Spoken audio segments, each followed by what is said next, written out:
no, being like releasing it for Sankranti, it's definitely there are a lot of other factors involved because it's a pan-India release. There's a lot happening.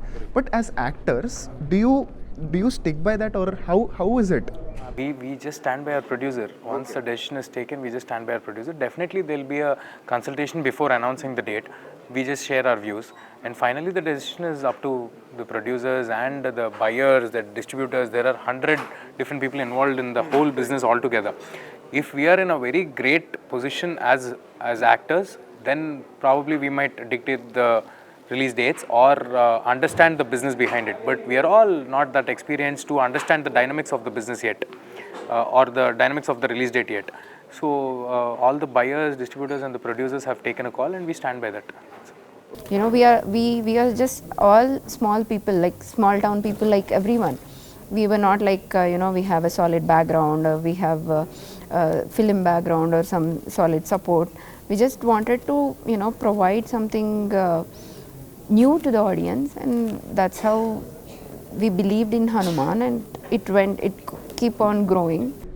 Ram Mandir and the release date, is it coincidence or was it planned, or how is it? When we announced the Jan 12th date, it was the Ram Mandir announced it was not made. So I think this is coincidence, and we feel that as a support from Hanuman we are getting it. So as I said, there was some force driving us throughout the project. Maybe the force is also wanted to have in this way. Okay. Yeah, that's happening, and we are really grateful for that. Great, thank you. Something which was very interesting that not usually happens in a lot of film sets. That's the snake example that you mentioned. It's not a usual thing that happens on film sets. So anything like that happened? So the underwater sequence that you're watching, we've done it in live action.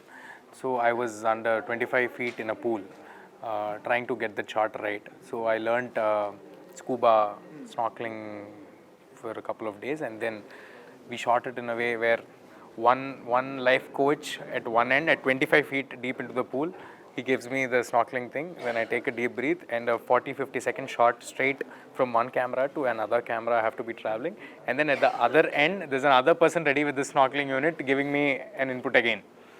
So that is how we've shot the underwater sequence, but I enjoyed every bit of it. It was a very painful...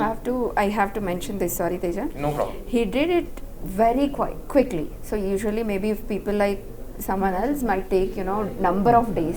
It was just like 1 or 2 days. One day was the preparation, and the second day, the whole thing he did it in a single day. It was winter night. Okay. So in the night around December 25th, 27th, they wanted me to get into cold water, and they were shooting for the whole night. So I finished it immediately and I got out of it. Yeah, I don't want any credit for it. When this role, you've already mentioned that there's no reference to Hanuman or any mythological element to it, but the core... There is a reference, but it's not a complete traditional So there is a slight confusion reference. with what it is. Yeah. This is a film about Hanumantu. Okay. The guy you're seeing in the posters is from a fictional world called Anjanathri. Okay. He's being gifted with the powers of Lord Hanuman, with Lord Hanuman's blessings. Okay. And there is a bit of connection between Hanuman and this story, Lord Hanuman and this story, and there are references from our itihasas that we have drawn.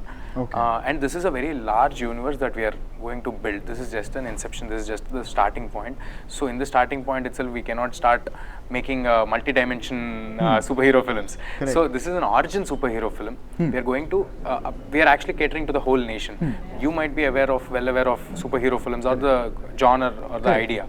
But when we are catering to the whole nation, we are first introducing the idea of superhero, the idea of our itihasas, and that is how we are slowly building it. There will be a good blend of superhero film and your Indian itihasas and our Indian itihasas. Yeah. The main intention is to everyone throughout their life cycle, they need to know how strong Hanuman is. Like we wanted to, bring that connection, but not like we are not completely, it's not a complete devotional thing, but we are bringing that our tradition and devotion to the movie.